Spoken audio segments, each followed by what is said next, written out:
అమ్మా ఏం పేరు నీ పేరు? అమ్మా చర్చికి వెళ్తుంటావా? ఎవరు మీ పాస్టర్ గారు? అమ్మా అమ్మా అమ్మా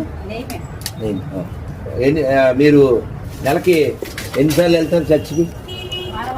వారం ఆదివారం. మీకు ఎంతమంది అమ్మ పిల్లలు? వాళ్ళు వస్తారా చర్చికి? అంటే నరకానికి పోతారా వాళ్ళు? కాదు కాదు తల్లి, ఈ గడుపును పుట్టి పాప వాళ్ళు నరకానికి పోవాల్సిందా? అవునమ్మా, ఇప్పుడు చెప్పడమే నా ధర్మం, వినకపోతే వాళ్ళ కర్మం. ఇప్పుడైతే యేసుని నమ్మకపోతే నరకమే అంటావా?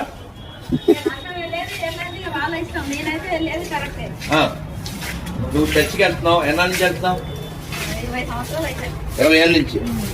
నీ వయసు ఎంత? 40 అంటే 50 అయితే 20 ఏళ్ళ నుంచి వెళ్తున్నావు. అంతకుముందు గుడికి వెళ్ళేదానివి. ఇప్పుడు గుడికి వెళ్ళే వాళ్ళు, మసీద్కి వెళ్ళే వాళ్ళంతా నరకానికి వెళ్తారా? మరి వాళ్ళ నిర్ణయం కాదమ్మా.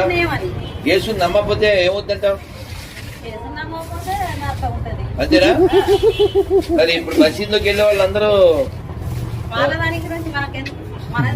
కాదు. ఇప్పుడు మేము వెళ్ళాం చర్చికి, అంట్లు కాలుతూ తోముకోలేదు అంతా పోసే చెప్పారు. మేము వెళ్ళాం, మీ నాన్న వెళ్ళాడా చర్చికి? నువ్వు బాప్టిజం ఎప్పుడు తీసుకున్నావు? 2019. మొన్నేగా 19 అంటే 5-6 ఏళ్ళు అంతే. మరి అంతకుముందు చర్చికి వెళ్ళేది కానీ బాప్టిజం తీసుకోలే. అంటే బాప్టిజం తీసుకోకపోతే ఇంక అంత నరకమే. ఇప్పుడు మరి గాంధీ తాత బాప్టిజం తీసుకోలేదు, అంబేద్కర్ తీసుకోలేదు, సుభాష్ చంద్రబోస్ తీసుకోలేదు, నా తాత తీసుకోలేదు. నా నిర్ణయం కాదు, పర్లేదంటావా? కాదమ్మా, ఇప్పుడు యేసుని నమ్మినా పర్వాలేదా, నమ్మపోయినా పర్వాలేదా? నమ్మకపోతే ఏమవుతుంది? అంతేనా? అయితే గాంధీ కూడా తప్పదంటావు. అంబేద్కర్ నరకానికి వెళ్తాడంటున్నా నిర్మలమ్మ. ఏం పేరు నీ పేరు? అమ్మ ఏం పేరేనా? నిర్మల.